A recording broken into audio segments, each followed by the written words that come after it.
So just before we get started, Angela isn't here. She cooked for us today, so I said that I would thank her now on your behalf and pass on our gratitude. And we've had food for the body, and so now we'll continue with more food for thought. Thank you. You're welcome. My dear wife has made me 2 extra strong cups of coffee, so you better brace yourselves.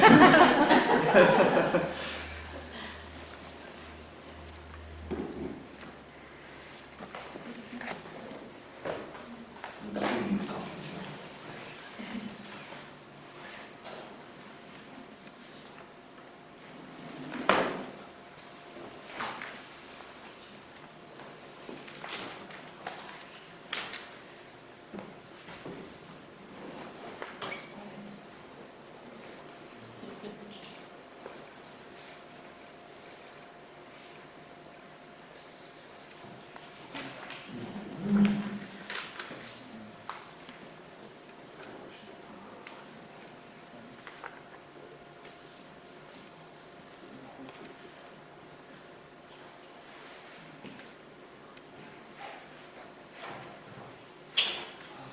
So, this is the last conference of this cycle, where hopefully we draw all the strands together and you get to assess whether there was method to my madness or madness to my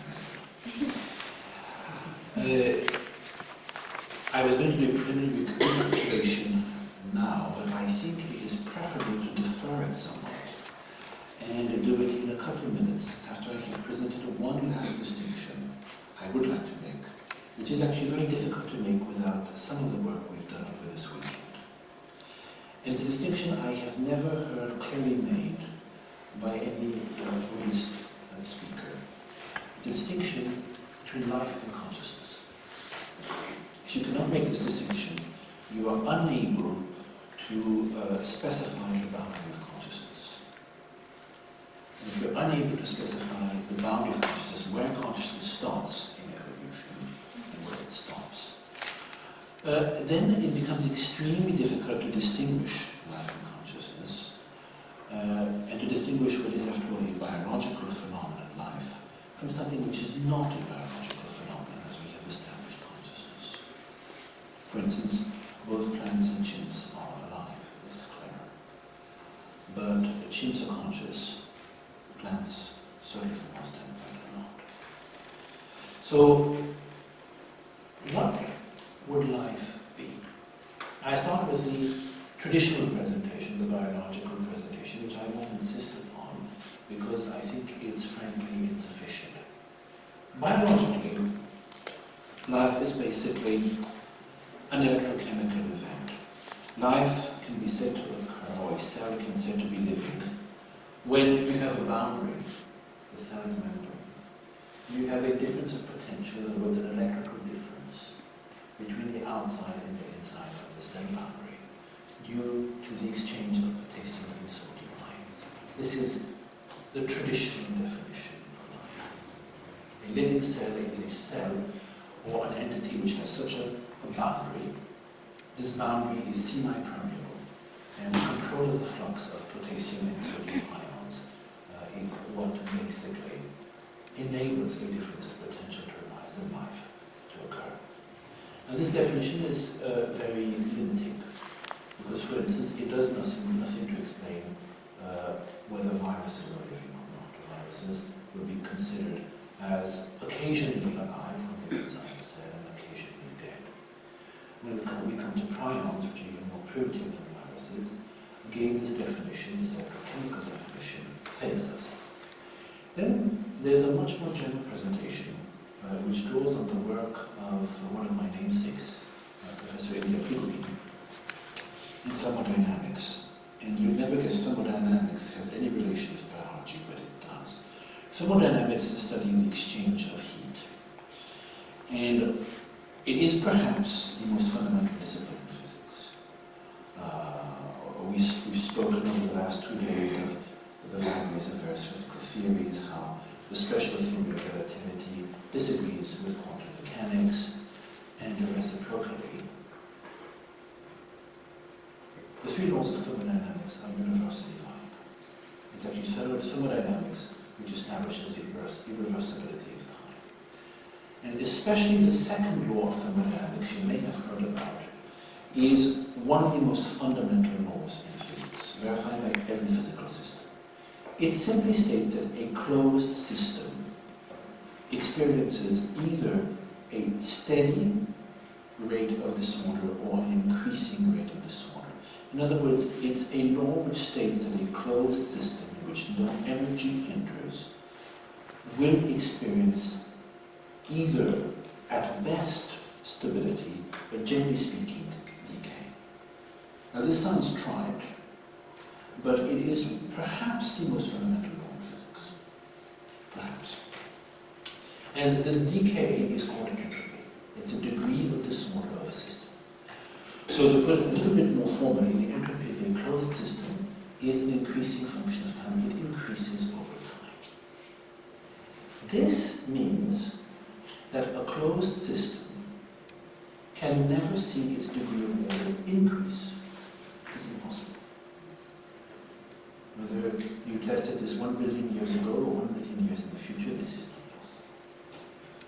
And therefore, if you have a closed system, in other words, not just a cellular membrane, but a box, something which allows nothing in and nothing out, the degree of entropy, the blackness inside, will increase. If our universe were a closed system, the entropy of the universe would increase. However, there are other systems, so-called dissipative systems, and they are the ones which are of interest when we're trying to talk of life.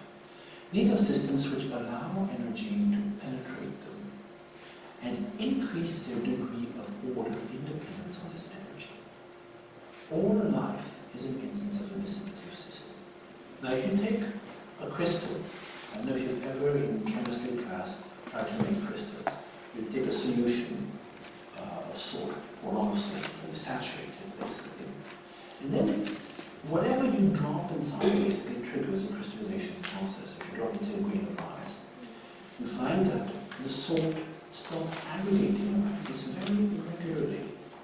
Order appears naturally. This is a classic case of a dissipative system. Life is a dissipative system. In other words, any living organism takes energy from the environment and uses this energy to increase its degree of order. We as human beings, as organisms, do this. We ingest complex molecules of food, right? Say, molecules of protein, a very nice steak or whatever. We break them up in their parts, releasing energy and their constituents, carbon, hydrogen, oxygen, hydrogen. And then we use these parts of this energy to increase our degree of order at the expense of, the steak, right? So we are increasing our degree of order at the expense of the environment. This is life. And all dissipative systems show this behavior, whether it is prions, viruses, bacteria, or mammals. But this has nothing to do with consciousness. It's unrelated. So I would propose, drawing on Prigoghine's work, that we can simply define life thermodynamically. Living systems are occasional, consistent, dissipative systems, which are the vectors of information. This means that living systems either increase their degree of order consistently, continually at the expense of the environment, which is the case of all unicellular organisms up to man and above, or do so occasionally, which is the case of viruses. The virus, when it is isolated, it does not do so. When the virus enters a cell, it uses the cell to increase its degree of order at the expense of the environment. And the other characteristic of all living systems, which I have not talked about, and we just leave this on the side, is that a living system is a vector of information. This is DNA for the cell. It might be RNA for viruses. It is the information which enables it to construct itself, to construct proteins, which on that basis will enable it to reconstruct itself. This is life. But life is unrelated to movement. I have heard that in conversations with foreigners and with scientists, they came to the conclusion that the best definition of life was movement, but that is something I do not agree with at all. Many organisms which are alive and not living, not moving. And there are many entities which move under the power of grounding motion and say which are not alive. That definition is insufficient. But the thermodynamic definition is very strong. Very strong. And I think it withstands the test of time. Then if this is life, what is consciousness? Consciousness we talked about. Consciousness is simply whatever can cause the collapse of a wave function. If it can cause the collapse of a wave function, it is conscious. If it cannot, it is not. And therefore, if we look at the relationship between life and consciousness, we can say that one is defined thermodynamically and the other is defined quantically.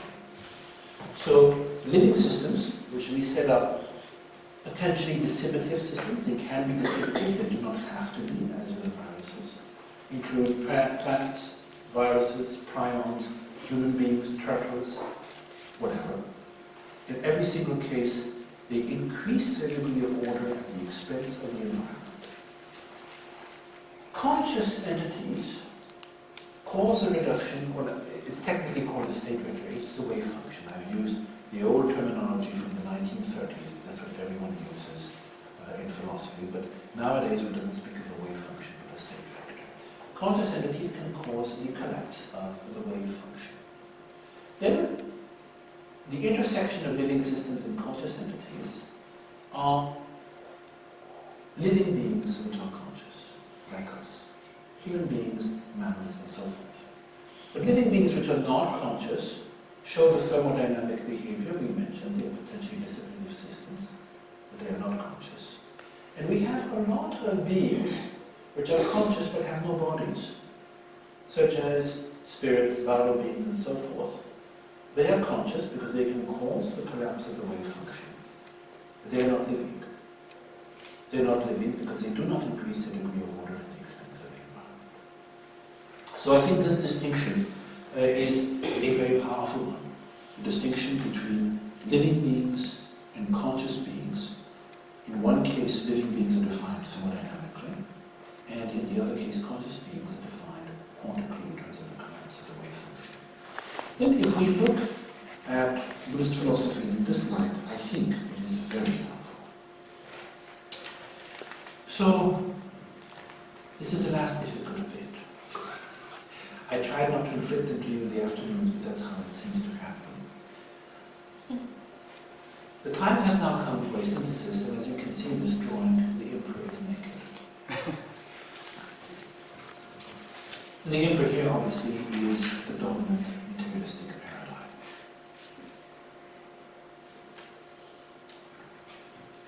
So, if we recapitulate, what are the general arguments against materialism, and what do they prove?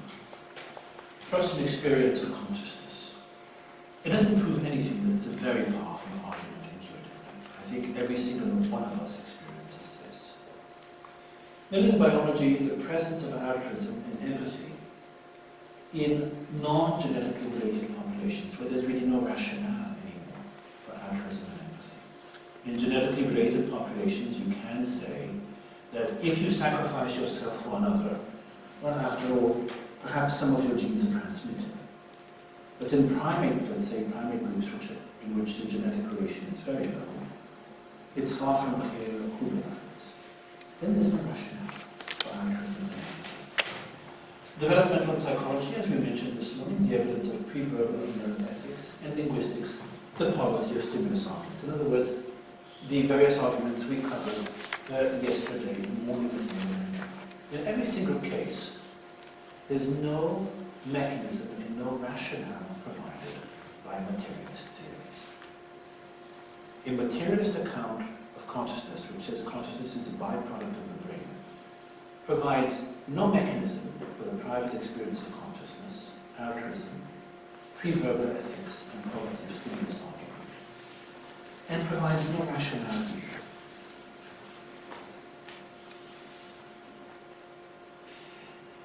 There are, however, much stronger arguments, as we mentioned yesterday afternoon, drawn from physics.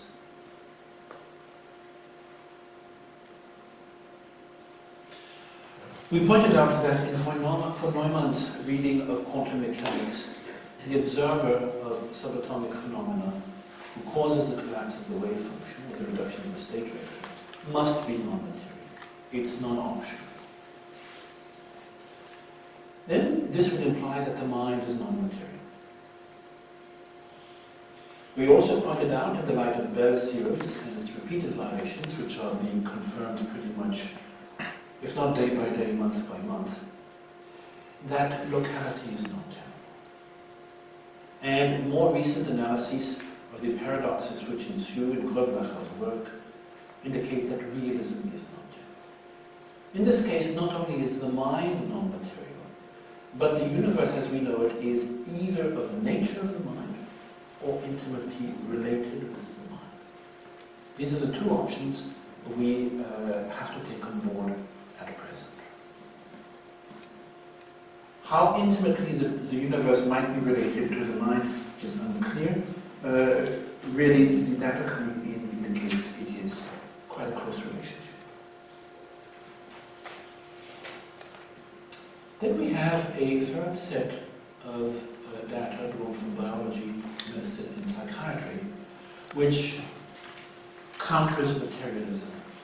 First, as I mentioned, there really is no clear explanation in the materialist paradigm for powerful psychosomatic effects. Either placebo, where a compound which is ineffective helps just to the conviction of the user, or nocebo, where it harms.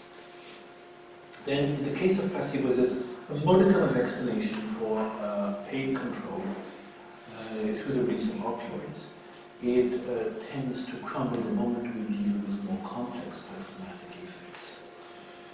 Secondly, the ongoing research of the Kryman lab at Harvard regarding the existence of single neuron memory. This is highly controversial.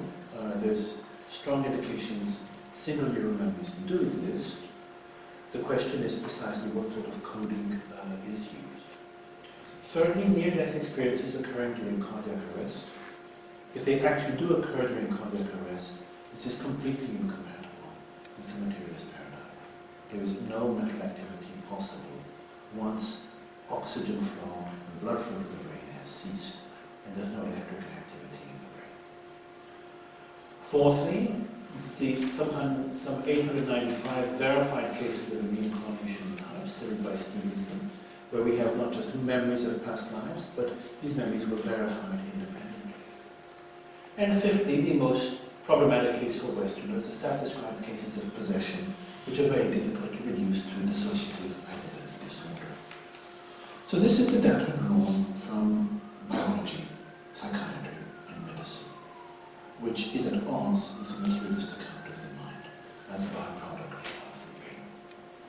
Then what models do we have which will be compatible with this data? Such a model, as we teach the impermanence of phenomena, since this is overwhelmingly confirmed by everything we know in physics, the non-material nature of the mind seems a prerequisite, certainly in the light of the Furtman reading of quantum mechanics.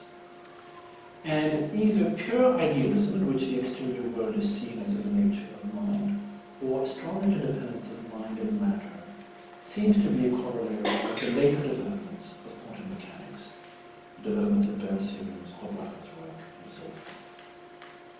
Reincarnation seems required by Stevenson's work, and it's confirmed. And in addition, Stevenson's work intimates that there is a relationship between lives. It's not a random process. A physical and behavioral relationship between existences. Then, broadly speaking, it's the Indian religious traditions which are closest to this model.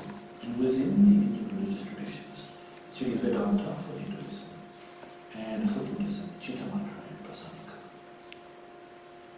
Two lower Buddhist schools, Sautrantika and Vaibhashika, do not comply with the criteria of idealism, since they teach that the universe is physically real, up there if you wish, or the interdependence of mind and matter.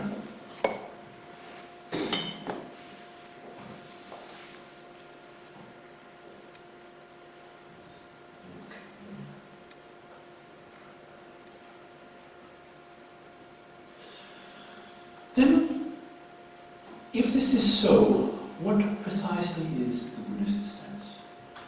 Why is it, and this is actually something I have heard from physicists, a privileged interlocutor of physics.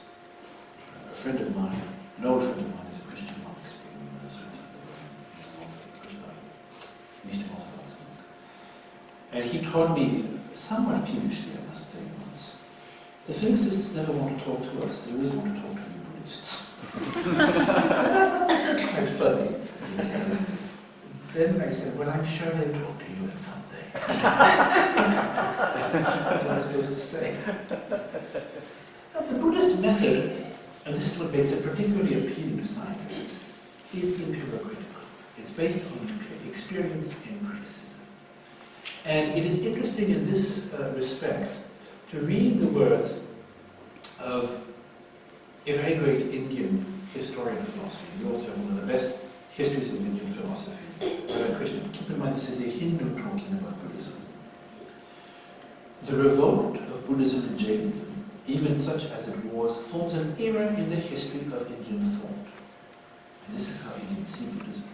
For the great Buddhist thinkers, logic was the main arsenal where were forged the weapons of universal destructive criticism. Because Hinduism was on the receiving end of the extraordinary power of the Buddhist arsenal of criticism. Then, I think the Buddhist outlook is beautifully expressed by Tsongkhapa in his Essence of Eloquence, the translator. The difference between the interpretive and the definitive scriptures, in other words, what can be accepted literally from the Buddha and what must be interpreted, must be analyzed by stainless logic. I think this is perhaps the unique feature of Buddhism in all world religions. Since one who accepts tenets which are contradictory with logic is not in propounded suitable to being a being who is the cognizer, and the acceptability of the suchness of phenomena, in other words, emptiness, has logical proofs. Emptiness is not transcendental, inexpressible, and unanalyzable. Emptiness is accessible, and for us only accessible through logic. Upon seeing the force of this point, Buddha Shakyamuni, when he said, bhikshus, in other words, monks or scholars, should accept my utterances upon thorough examination, just as gold is burnt, cut, and rubbed, and not out of respect. This is a unique injunction in the history of religions. It is a rejection of authority and an appeal to logic and to reason. Then obviously Buddhism is not a comfortable spiritual tradition, since there is little place in Buddhism for faith. And there is a great place for study and effort. So what exactly were the core teachings which the Buddha discovered and eventually disseminated? There are several ways to present the Buddhist teachings, and I have always oscillated between two main ones. Presenting them through the Four Seals, which is a very philosophical presentation. It is actually easier in access for Western audience, because it tones down some of the most problematic aspects of Buddhism for Western audience. And the presentation in terms of the Four Truths, which is really the way Buddha Shakyamuni presented his teachings initially, and the way his Holiness Dalai Lama does. So then I think I have little choice but to present them in terms of the Four Truths. And I will try to do it drawing as much as possible from the data we have seen so far. And the Four Truths are highly problematical largely because the first of the Four Truths is the noble truth of suffering. And suffering is something Westerners do not have a direct experience of in many cases, or very little experience of, and also misunderstand greatly. So the Four Truths, as the Buddha taught them, were the truths of suffering, of the origin of suffering, of the cessation of suffering, and of a path leading to a cessation of suffering.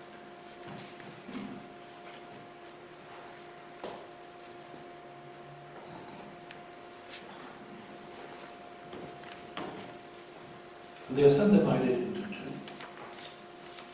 is to be abandoned and what is to be attained. The first two truths, suffering and its origin, are to be abandoned. They are what is called samsara. This is samsara. Samsara is not the building we live in, it's not Adelaide. We often hear students at the center talking about something which happened to them downtown, saying it's samsara. It's completely wrong. If I were to ask you to give me an example of samsara, what would it be? Yes, exactly. Yourself, right? This is samsara. Is this samsara? It's not samsara. It's not of the nature of suffering. The table is very happy as it is. I haven't checked it, but I'm quite sure it is. And then the truths, two truths to be attained, cessation and the truth of the path. And then this gives a lie to an often heard critique of the Buddhist teachings that they are pessimistic. Had the Buddha only taught the truth of suffering and the truth of the origin, then indeed you could say that Buddhism was pessimistic. But Buddha Shakyamuni taught ways out of suffering. Now, whether these are true or not is a case to examine. So what exactly is the first truth, the truth of suffering? This is by far the most difficult point for Western audience.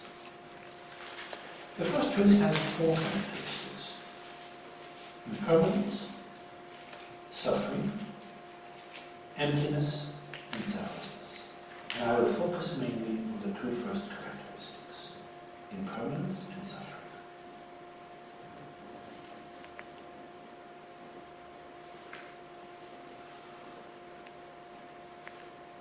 Then when we speak of impermanence, I thought this photography was magnificent in this respect because I used to meditate in India looking at fields of rice swaying in the wind, fields of wheat swaying in the wind. We have this constant movement. It's quite extraordinary. So this is impermanence, a constant change of all form. And then there are two types of impermanence. Coarse impermanence, which is the end of the continuous phenomenon. We experience it as our own death. If I were to smash this table and the table cracked, that would be the death of the table, the coarse impermanence of the table, the end of an object. But coarse impermanence is just an instance, a subset of a much more fundamental form of impermanence, subtle impermanence, which refers to the fact that all material phenomena and all consciousness changes continually, instant by instant. It's imperceptible. In the case of material phenomena, you could see this with an electron microscope for particles that are changing. In the case of consciousness, you must check within yourselves. It is this constant change, instant by instant, which eventually leads objects to die, to disintegrate, leads to coarse impermanence. Now, the rate of this change is still being investigated. So far, the shortest interval of time measured in physics is of 20 attoseconds. So this is basically 20 by 10 minus 18 seconds. We can't even really begin to imagine what such an interval of change is. Such an interval of change is an interval of change we do not perceive. It is not accessible to us except through instruments. Our senses are not able to perceive change at this rate. Then what are our senses able to perceive? It depends on the sense organ.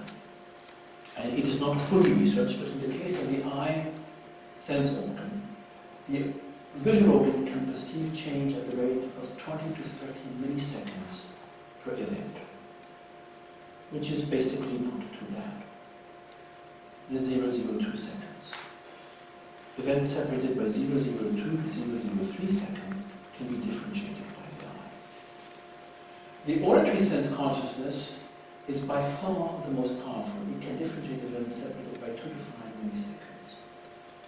There is no data, as of basically 6 months ago, for the olfactory and gustative sense consciousnesses. I would assume they are extremely slow compared to the others. And the tactile sense consciousness can differentiate events separated by 10 milliseconds. So overall, we can say that the sense organs can differentiate events separated by approximately 10 to 20 milliseconds. So what do we have? We have a situation in which the maximum physical rate of change is actually even smaller than the present measured rate. It's called Planck time. So the rate of the order of 10 minus 44 seconds. Nothing has ever been measured changing this fast. But for various reasons, it is not possible for events to occur faster than this. At the same time, our senses act as filters, which prevent any change occurring faster than in 2 to 30 milliseconds to be perceived. And what is quite extraordinary, and perhaps if you wanted one argument to demonstrate that the Buddhist meditators really had direct experience and were onto something, it is that the Buddhist meditators actually measured this rate of sensory change. And the figure they give is very close to the figure I was able to gather from scientific sources. You find this in Vasubandhu's Abhidhamma Kosha. The Vaibhashika, the lowest school, considers that the fastest rate of change of impermanent phenomena is 1/65th of the time it takes a strong man to snap his fingers. Then I measured this. I used my father's old chronometer and I tried to stay reasonably fit. So I snapped my fingers and did 10 times, or measuring how long it took. And then I tried to estimate the time it took for my fingers to return from the snapped state back to the unsnapped state and subtracted that, divided by 10.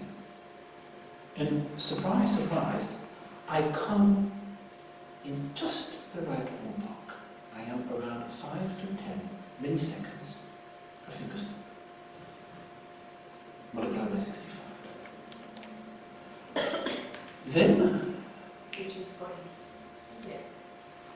if you take this, you divide by 65, you end up with approximately 5 to 10 milliseconds. And the Vaibhashika said that this was the shortest interval of change perceivable by the senses. Now, they have no means to measure this, which means to be able to make such a statement, either they, as a friend of mine who's British, said, something out of their thumb, it came from nowhere, or they must have had mindfulness in each instant. It's the only possible explanation. Because they could have said 1/5, they could have said 1,000th.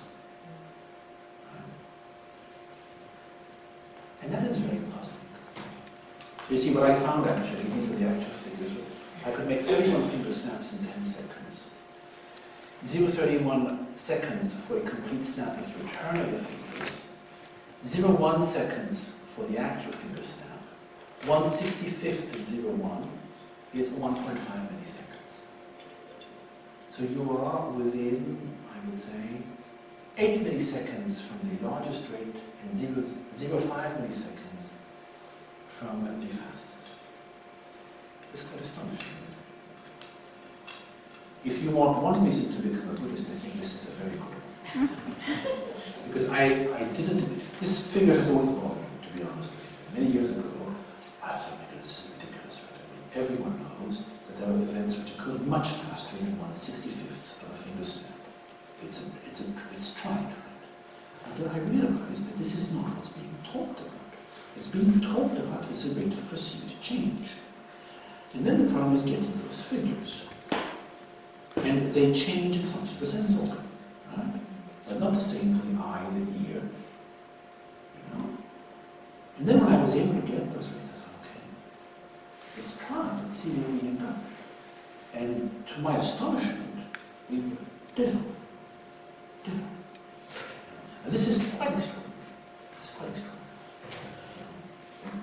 So, as we said, impermanence is the first characteristic of the noble truth of suffering. The second characteristic is suffering. And the Buddhist understanding of suffering is very different from our common sense understanding of suffering. So, the sufferings of the cycle of lives, of which we talked about, which is this endless flow of rebirth which Stevenson's research indicates probably does exist, has 3, 6, and 8 subdivisions. The most fundamental one is a threefold subdivision, and that is the one we shall look into in some detail. Now, the threefold subdivision of suffering is the suffering of suffering, which is actual physical suffering, physical or mental suffering. The suffering of change, more pervasive suffering. Now, the first category of suffering is quite evident. Every one of us in this room understands what physical suffering is, and most of us understand what mental suffering is. It's not terribly difficult. The two latter ones are extremely difficult for us to understand.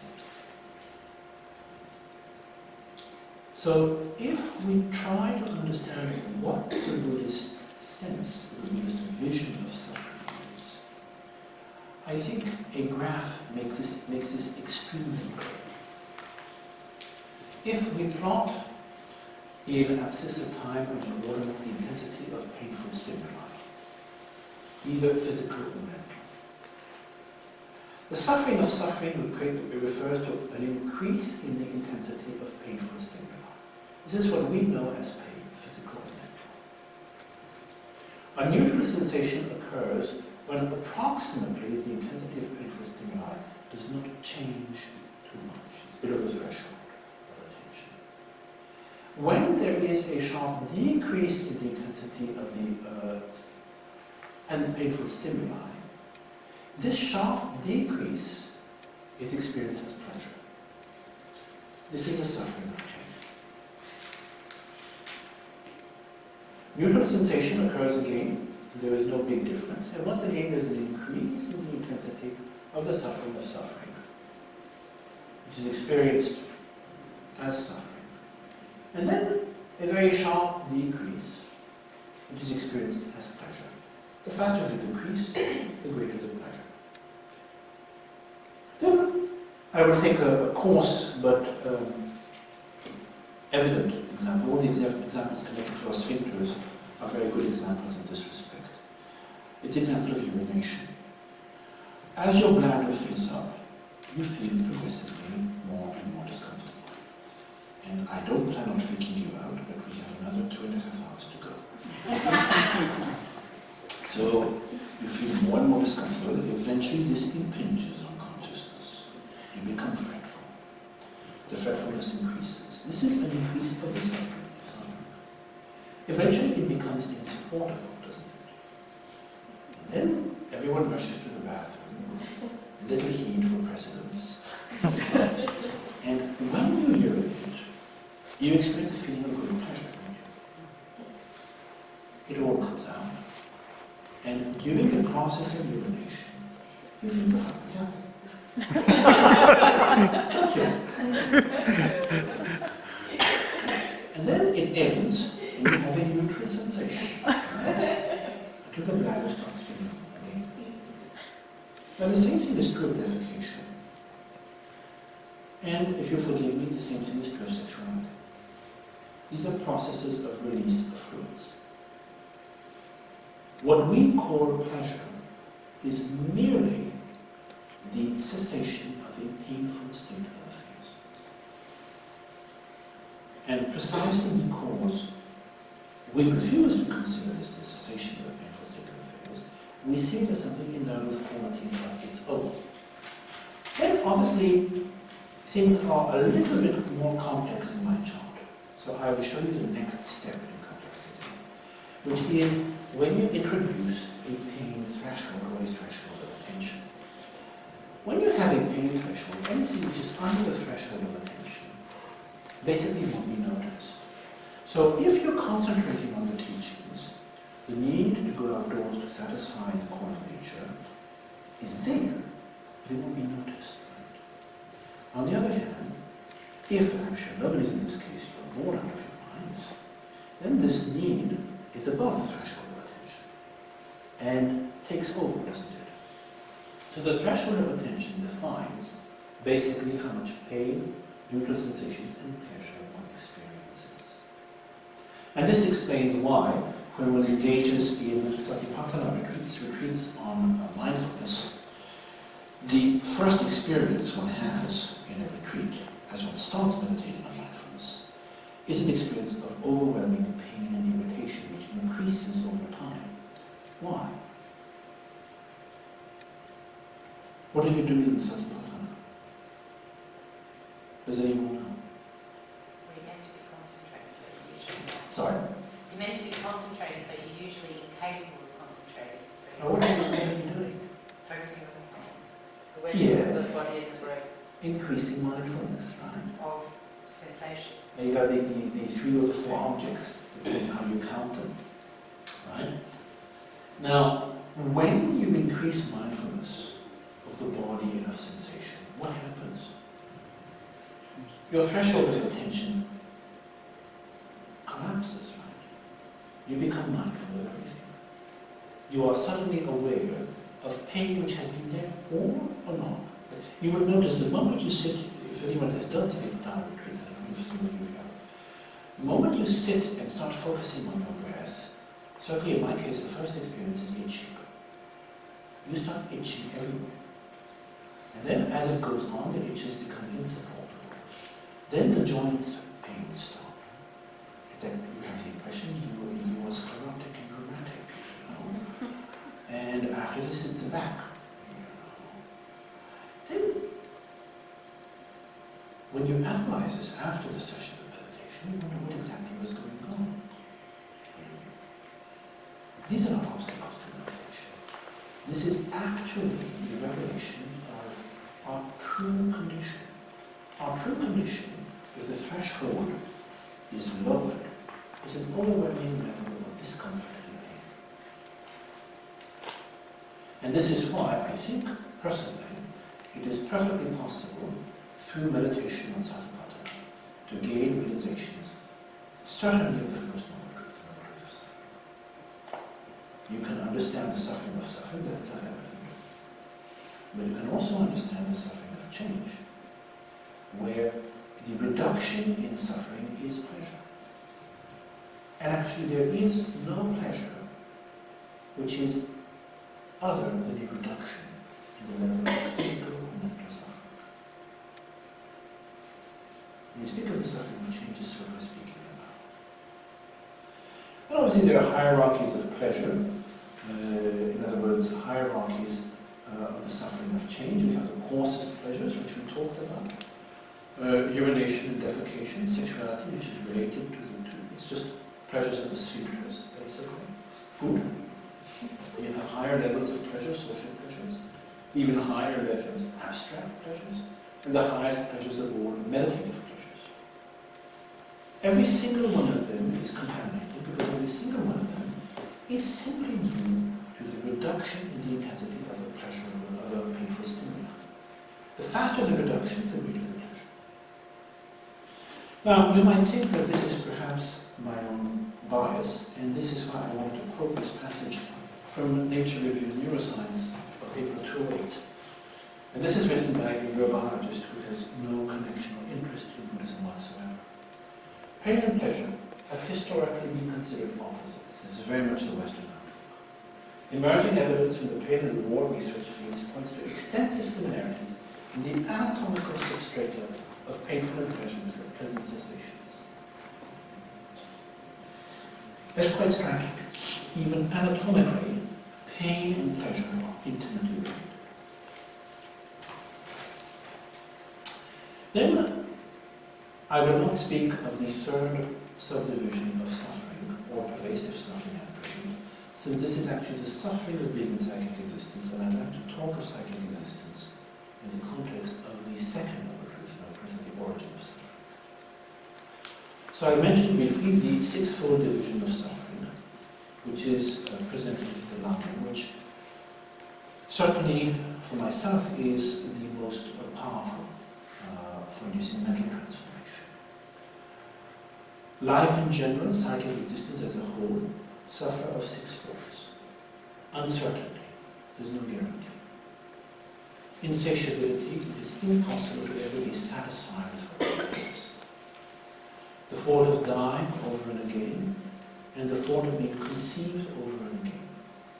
The thought of falling from the high to the low over and again, and the thought of being alone. And we can clearly see them illustrated in the case of young James Leininger, of whom we spoke this morning.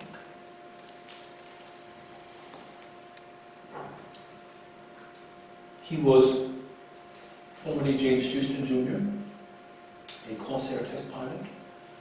He died. It is unclear what happened in the end of it between his death and his rebirth as James Leininger in 1998. In 40 years, more than 40 years, 15 years past. It's very unclear where he was. So, this process of death is one that he will experience over and over and over. Every single life will end in death. Every life will end in suffering and pain. Then, in addition, he will experience a thought of insatiability, of never being satisfied with what he has. Repeated birth, repeated death. In his case, certainly in those two lives, not falling from the high to the low, but it is